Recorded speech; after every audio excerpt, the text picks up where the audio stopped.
want to congratulate Iowa State on a good Big 12 win. You know, in our program, we're going to win with class and we're going to lose with class. And so today, you know, we got beat. They were the better team today. Outplayed us in the first half. Outplayed us late in the second half. So when they make shots like that, they're a really good team.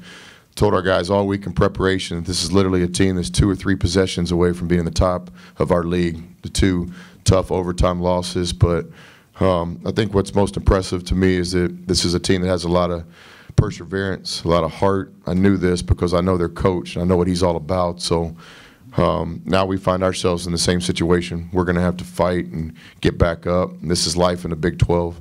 But I do want to congratulate Iowa State. I thought they played great today.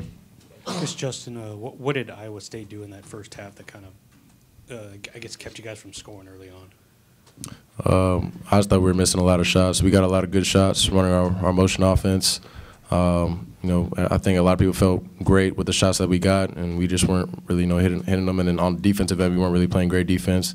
They were hitting shots early, especially on the inside, getting going early, and that just kind of put us down at half, and couldn't really recover from that. I guess what was kind of said at half, because you guys stepped up and you kind of had that 10-1 run that kind of gave you guys that lead, but I guess what was so difficult about kind of holding on to that lead after that? Just competing. We came out competing, playing hard, playing aggressive, playing like we usually do.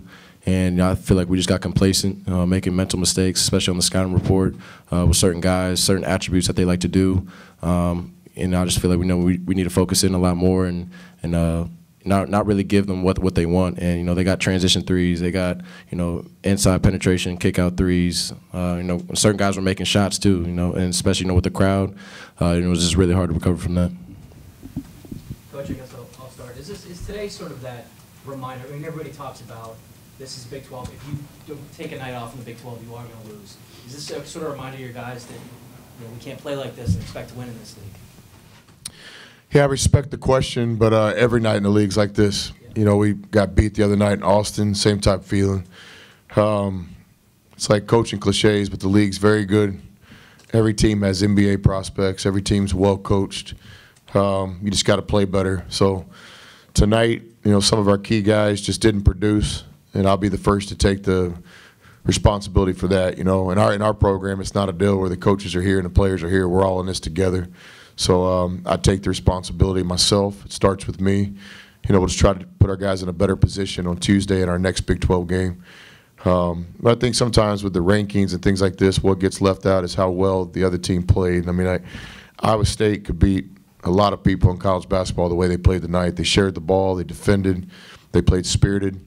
And when we gave them our best punch in the second half, they got back up. And that's what I'm really looking forward to with our team. Can we respond to this adversity? Go to the gentleman on the left. What are your thoughts on Cameron Lard today, the way he played?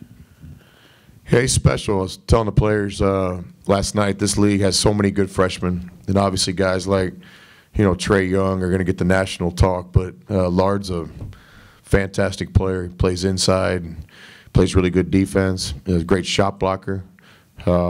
And I would tell you, too, I saw him play on the circuit, and he's a better player now than the last time I saw him in person, which I think you got to give Coach Pro and his coaching staff a lot of credit, too.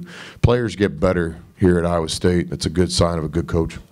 Coach, from what you've seen of Iowa State on film preparing for this game, was that the best defense you've seen them play, what they did with you guys today? No, I've seen them play just as well. That starting five is special, arguably the best starting five in the Big 12.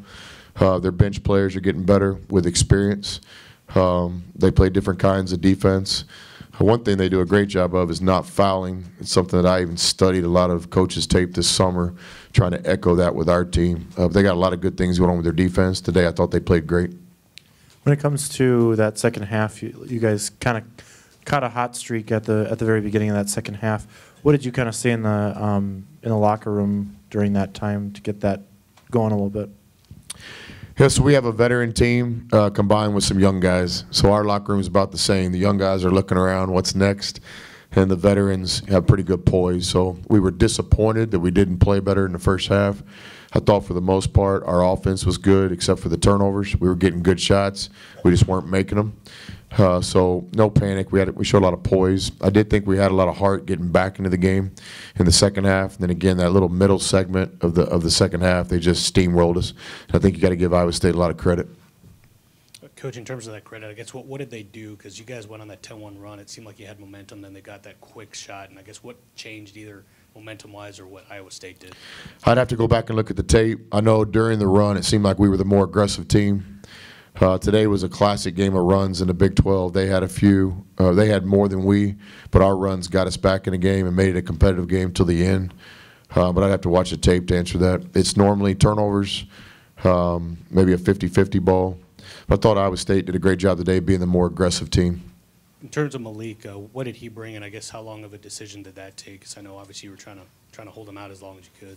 No, I wasn't trying to hold him out. Malik's just been injured, but we got a lot of basketball left, you know. And so just in the last 2 to 3 days, he's been able to practice the full practice. We're getting positive reports from the doctors and trainers, and he really wants to play. So if we'd only had a few games left in the Big 12, then I wouldn't have done it. But it was a decision that Malik made himself, and I support it. And he's going to be a big part of what we do. He's going to play in every half the rest of the season.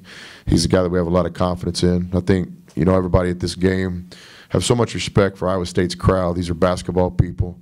And I think that everyone would agree that Malik, you know, looks like he's going to be a great young player in the Big 12. He played hard today.